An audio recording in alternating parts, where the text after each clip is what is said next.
Nag 1M tayo, paparapol ako. 100 pa lang tayo eh, 100 followers. Wala ka 1,000. Ano namang iba, puro gano'n na kasi yung sa akin. Ito, kaibigan ko pala, bagong watch trader to guys. Oh. Pogi ni boss no, diyan kayo bumili ng relo, tapos sa akin kayo magbenta.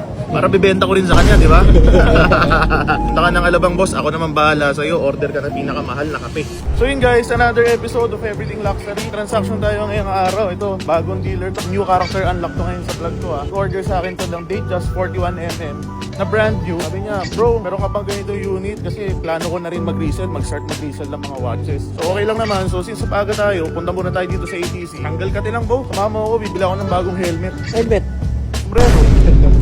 Ganda na ito oh. Ito yung sa Demon Slayer oh. Pero parang okay na yan, napupusong ko na itong isa. Maganda eh, Squid Game. Ito naman Squid Ball.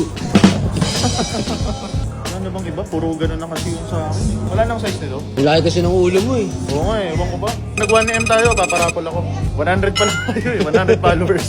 Wala ka 1,000. Ah, safe na. Kanina tumunog eh. Kaya tumunog eh. Nag-chat sa akin si client, dito na raw siya. So balik na tayo dun sa Molito. Doon kami magtatransact ni client sa Fatseed. So kita-kits tayo dun mamaya guys. Tara, let's go! Ito, kaibigan ko pala, bagong watch trader to guys oh. Si Boss Abon. Yan, boss. Kamusta biyahe mo? Guys, watch trader din yan ha, si Boss Abon. Boss, baka gusto may plug yung page mo. The Watch Registry PH. Boss Rexy. Kailan lang yan boss? Kailan mo lang ginawa yung page mo? Last week lang. Last week lang. Pogi ni boss no? Diyan kayo bumili ng relo, tapos sa akin kayo magbenta. Para bibenta ko rin sa kanya, di ba? So yun, boss, may dala ka rin mas stock mo? Pero bago lahat, order muna tayo ng kape. Sabi ko kay boss, punta ka ng Alabang boss, ako naman bahala sa'yo. Order ka ng pinakamahal na kape. Mamaya na yung transact na boss, gusto ko lang muna makita yung mga order mo, yung mga dala mo. Baka meron tayong makuha sa tropa din natin na watch trader eh. Ganda nito oh. Brand new to boss. Brand new 2025. Oo, 2025. 2025. Pero unregistered to. Unregistered. Unregistered pa. Okay, ganda oh. Magkano selling mo dito boss? 475. 475, pasok.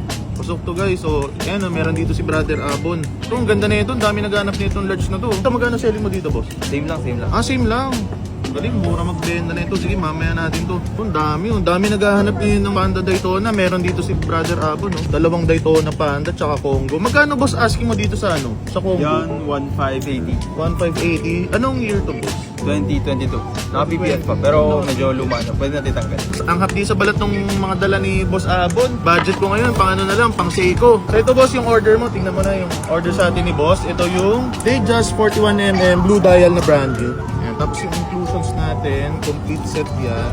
Ano to boss ha? Brand new unresized. So boss, kamusta? Okay na? Okay na yun? Okay naman. Ayan, sige. So ito guys, kadang deal na kami dito ni Boss Abon. Guys, tingnan nyo to. Ito pala yung una namin transaction ni Boss Abon. Tingnan nyo, ayan yung Explorer oh. Napakaganda niyang Explorer na yan, nasa kanya pa rin pala. Sa mga nga ng loob ko ron, na-depress ako nung binenta ko. Hindi ako nakakain 3 araw.